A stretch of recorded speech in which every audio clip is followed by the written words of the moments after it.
out so that we can get these clips to work again as they are intended and designed to be.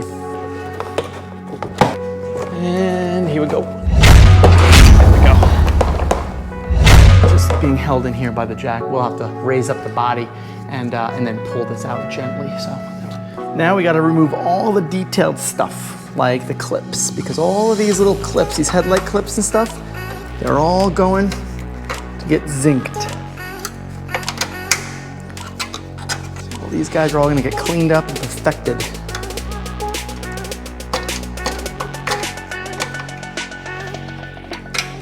Now, similarly for the front bumper, I believe that the rear bumper is removed by these two guys right here, one there, and then one there, and that exposes two bolts that need to be removed, or two nuts that need to be removed. And then all of these 8mm connections on the underside of the bumper needs to be removed, and I think that the whole thing should just slide out. There's also on the rear some additional cowling that needs to be respected. Must be respected, I'm telling you, because it's very important that that all of this stuff gets maintained and does not get destroyed as you're removing it.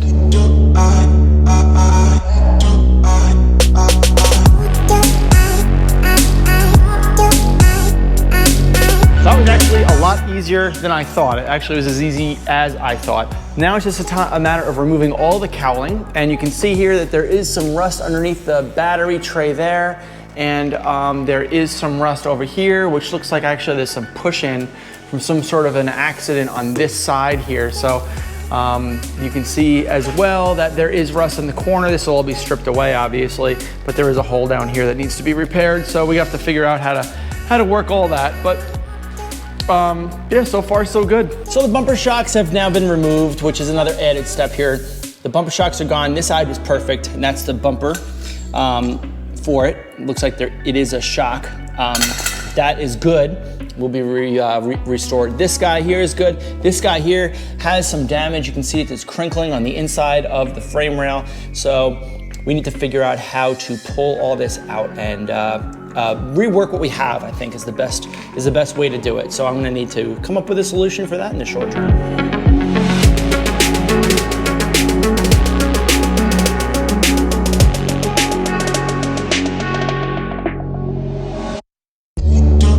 Making good progress. Now what we need to do here is take out the windshield trim. Now this is about $250 a piece. It's two pieces. And there's a center piece right in the middle that connects the two, kind of like the window trim, right? Kind of like this window trim that was up here.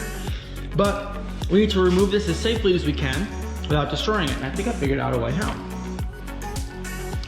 This guy here, if you put it up here and then pull, just like that, use it as a pry, just like that. There are little clips. There are little clips that it holds on to in between the windshield. I can't do it with one hand, it's kind of difficult. So this guy comes up, and you start prying away like this. Walk your fingers up until you hear that really satisfying snap. That is the snaps from the trim breaking loose. But the best way to do this is to really start at the bottom and work your way up to the center, because the center is where, there we go, got them all out. The center is where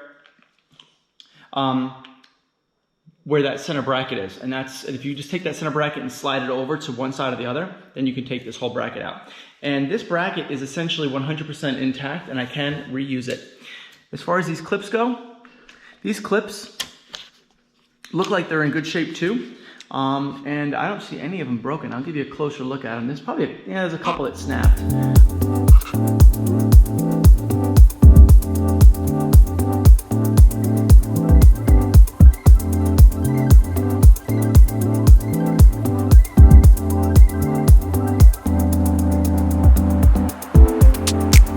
Everything on the rear end is essentially removed completely. Well, I gotta take this plastic shroud off, but that's actually really easy with these pins.